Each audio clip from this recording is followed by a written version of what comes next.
Nous voici réunis pour une cérémonie de vœux inhabituelle par le biais de la vidéo, et je remercie le service com de la ville de pouvoir m'enregistrer et de pouvoir vous les proposer. Ceci, c'est pour les raisons sanitaires. Je l'avais imaginé d'une autre façon, sous notre halle, et là encore, ça n'est pas possible. Sous la halle, ça avait plusieurs symboles, puisque nous y avons tous connu une auberge, l'ancienne auberge, qu'elle a été démolie, qu'il a fallu du temps pour reconstruire quelque chose qui est bon pour tous, qui est bon pour notre commerce, qui est bon pour le développement économique, qui est bon pour nos associations et qui est bon pour l'animation. C'est un dossier de 2013 pour une inauguration en 2019. Vous dire que le temps est long, mais nous avons eu de bons financements. Il ne faut pas lâcher. Donc d'une friche, on en fait un nouvel atout. Vous allez voir, c'est l'introduction de mon propos, mais vous allez voir pourquoi je vous dis ça. L'utilité sur le long terme. 2020 a été éprouvant pour nous tous, ou par la maladie, ou par le manque de relations humaines. Certains ont souffert de l'isolement. Nous avons tous dû nous adapter. J'ai des remerciements particuliers pour les services de la ville, tous confondus. Services administratifs, services des écoles, services techniques, services des espaces verts.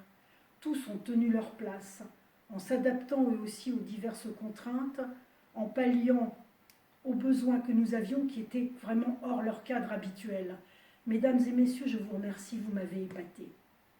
Je tiens à remercier aussi ceux qui nous protègent, tous les types de soignants, toutes les forces de l'ordre et tous les pompiers.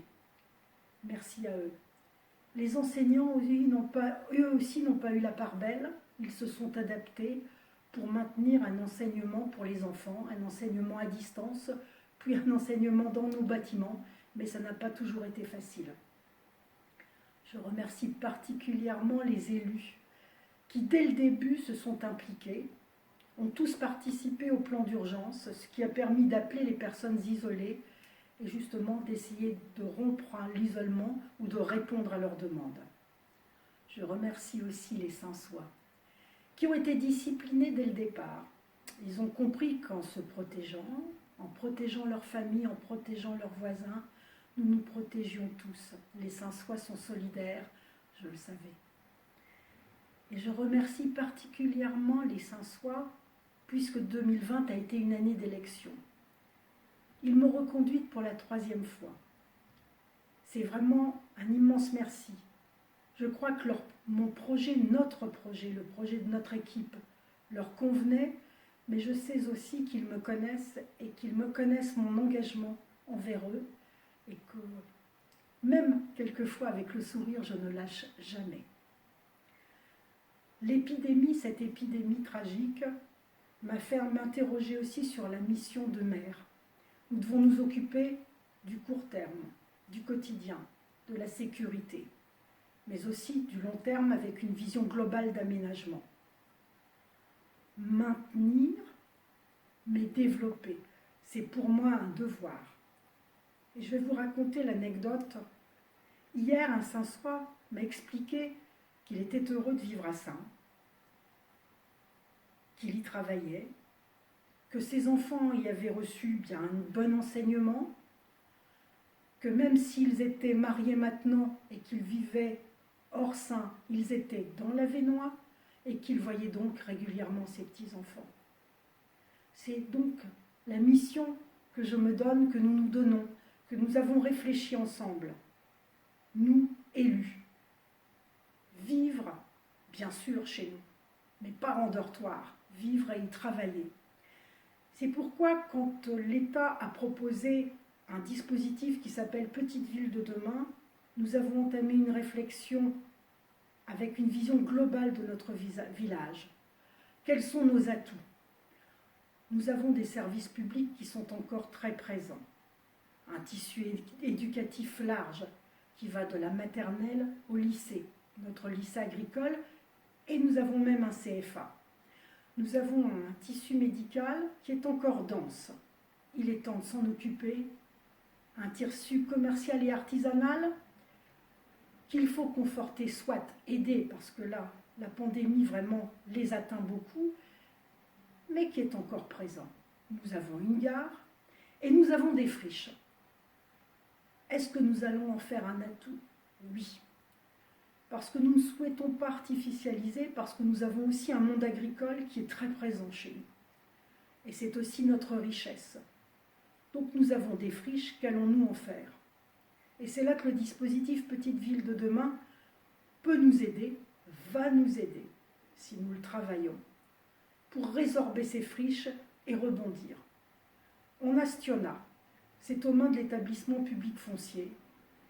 Il faut en avoir la maîtrise pour accueillir l'existant et le conforter, puisque nous avons des entreprises qui en ce moment grossissent et qui vont devoir sortir de leurs murs, et accueillir de nouvelles. Créer une dynamique. Le départ, c'est toujours dur, toujours difficile.